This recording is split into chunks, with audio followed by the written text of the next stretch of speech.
Rockefeller, segundo de 6 filhos de William Avery e Eliza Davidson, nasceu em Richford, Nova York.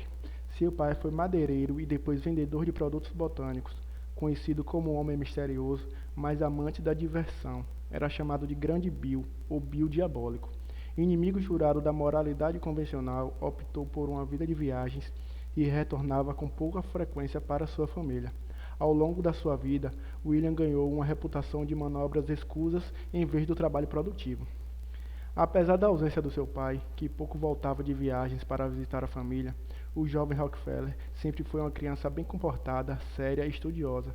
Seus contemporâneos o descreveram como reservado, sério e religioso, metódico e discreto. Debatedor e se expressava precisamente, era profundo amante da música e sonhava ter uma carreira musical. Logo no início mostrou-se excelente aptidão para os números e para a contabilidade. Em setembro de 1855, com 16 anos, conseguiu seu primeiro emprego, como assistente de escritório. Trabalhava longas horas com prazer e aprendeu todos os métodos dos sistemas de escritório. Aprendeu o cálculo de custo, transporte e os seus primeiros 3 meses de salário foram equivalentes a $50. Já era adepto da filantropia, doando 6% do que ganhava à caridade, aumentando para 10% aos 20 anos. Em 1859, Rockefeller entrou num negócio com seu parceiro Maurice B. Clark, com $4.000 de capital. Tornou-se rapidamente um homem de negócios. Ganhava dinheiro em cada ano que passava. Após o atacado de alimento, os parceiros construíram a refinaria de petróleo em 1863, em The Flats, na área industrial de Cleveland. A refinaria pertencera a Andrews Clark e Companhia, composta por Clark e Rockefeller, e pelo químico Samuel Andrews, e pelos 2 irmãos de Clark. O óleo de baleia se tornava muito caro para a população e era necessário um combustível mais barato para a iluminação. Em 1865, no que mais tarde foi descrito pelo historiador do setor do petróleo Daniel Yergin como uma situação crítica, Rockefeller comprou a parte dos irmãos Clark por $72.500 e estabeleceu a firma Rockefeller e Andrews. Rockefeller disse: "Esse é o dia que determinará a minha carreira." Em 1866, seu irmão William Rockefeller comprou outra refinaria em Cleveland e fez de John seu parceiro. Em 1867, Henry Flagler tornou sócio da indústria de Rockefeller, Andrews e Flagler. Foi estabelecida em 1868 com a continuação de empréstimos e reinvestindo seus lucros, controlando custos e utilizando os resíduos da refinaria. A empresa cresceu e logo se tornou duas, em Cleveland e em subsidiária em Nova York, sendo assim a maior refinaria de petróleo do mundo, antecedendo a Standard Oil Company. Cleveland foi um dos 5 principais centros de refino dos Estados Unidos. Em junho de 1870, Rockefeller formou a Standard Oil de Ohio, que rapidamente se tornou um dos mais prolíferos centros de refino de Ohio. A Standard Oil cresceu ao ponto de se tornar um dos maiores transportadores de petróleo e querosene do país. As ferrovias estavam lutando ferozmente para o tráfego e em uma tentativa de criar um cartel para controlar as taxas de frete. Formou-se a Companhia do Melhoramento do Sul, junto da Standard e de outros homens do petróleo. O cartel recebeu tratamento preferencial como um carregador de altos volumes que incluía não apenas um desconto de até 50% para seu produto, mas também desconto para o transporte de produtos concorrentes. Parte desse esquema foi feito por causa de taxas de frete que aumentavam acentuadamente. Esse novo negócio desencadeou um grande número de protestos dos proprietários independentes de petróleo, incluindo boicotes e vandalismo, o que eventualmente levou à descoberta da Standard Oil no negócio. A maior refinaria de Nova York, a Charles Pratt ICO, dirigida por Charles Pratt e Henry Russell Rogers, comandou um plano de oposição e as ferrovias logo recuaram. Rockefeller continuou com seu ciclo de alto reforço de comprar refinarias concorrentes, melhorando a eficiência das suas operações, pressionando descontos em embarques de petróleo, prejudicando a sua concorrência, fazendo acordos secretos, levantando investimentos comuns.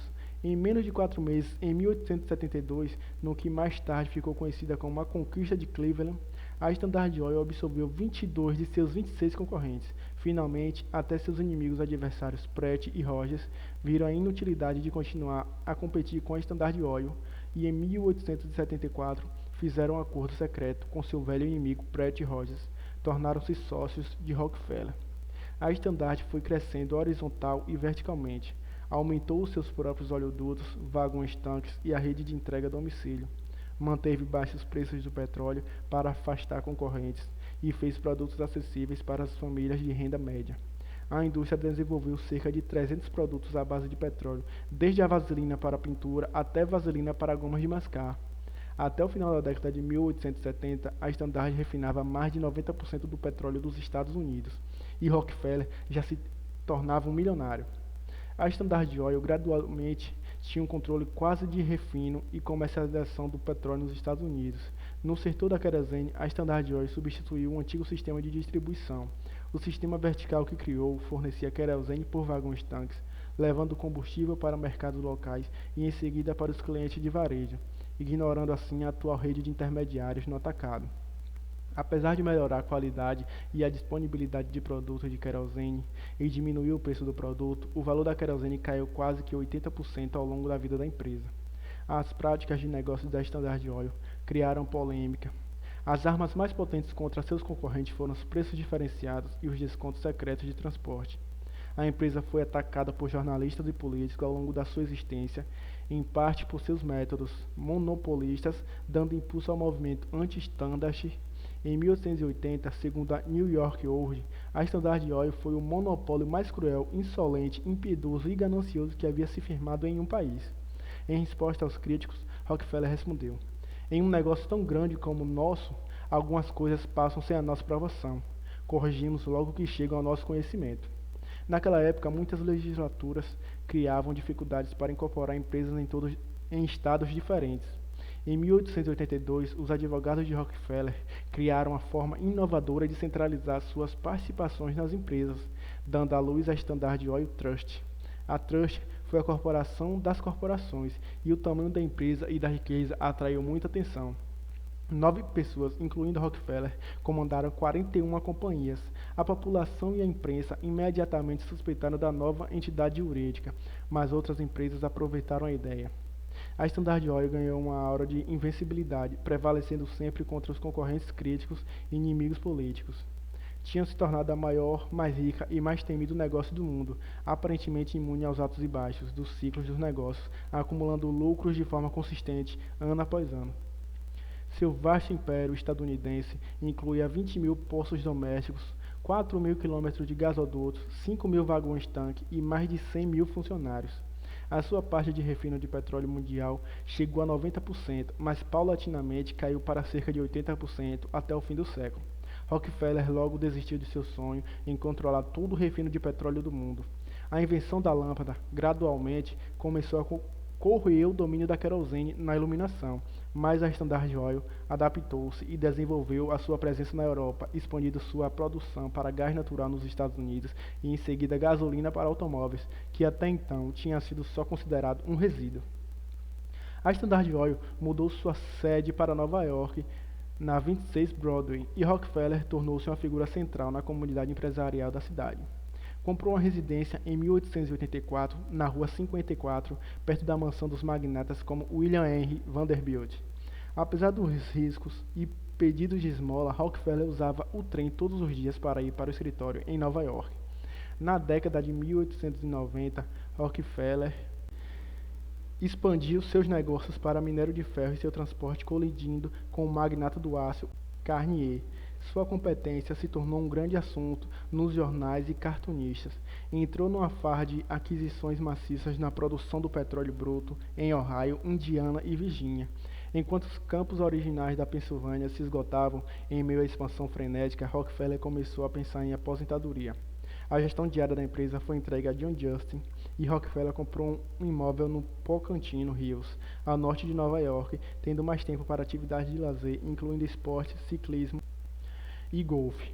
Na aposentadoria integral, aos 63 anos, Rockefeller ganhou mais de 8 milhões sem investimento em 1902.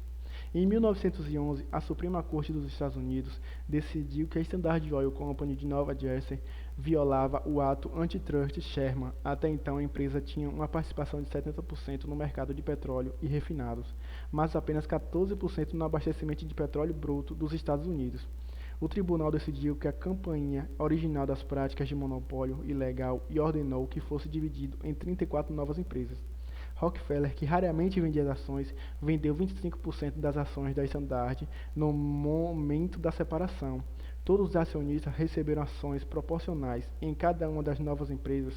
No rescaldo, o controle Rockefeller sobre a indústria do petróleo foi um pouco reduzido, mas ao longo dos 10 anos seguintes, a separação também se lhe mostrou imensamente lucrativa. O valor das empresas cresceu 5 vezes e a riqueza pessoal de Rockefeller subiu para 900 milhões de dólares. Desde o primeiro salário, Rockefeller entregou o dízimo para sua igreja, mais tarde filiada à Convenção Batista do Norte. A riqueza de Rockefeller cresceu junto às suas doações, principalmente para causas educacionais e de saúde, mas também para as ciências e as artes. Doou 80 milhões de dólares à Universidade de Chicago, transformando a pequena faculdade batista numa instituição de renome mundial. Criou a Fundação Rockefeller em 1913 para expandir o trabalho da Comissão Sanitária, fechada em 1915. Doou aproximadamente 250 milhões com foco na saúde pública, treinamento médico e artes. Também construiu a Faculdade Médica da Peking da China e ajudou na Primeira Guerra Mundial. A quarta maior ação filantrópica de Rockefeller foi a Fundação Memorial de Laura Rockefeller. Em 1918, deu suporte a estudos com 550 milhões de dólares. Em 1864, casou-se com Laura Celestia Spelman Rockefeller. Tiveram 4 filhas e um filho. John D. Rockefeller disse posteriormente: "O julgamento dela foi sempre melhor que o meu. Sem seus conselhos eu seria pobre." Rockefeller morreu de arteriosclerose em 23 de maio de 1937, 2 meses antes de fazer 98 anos, em sua casa, na Flórida. Está sepultado no cemitério de Lakeview, em Cleveland.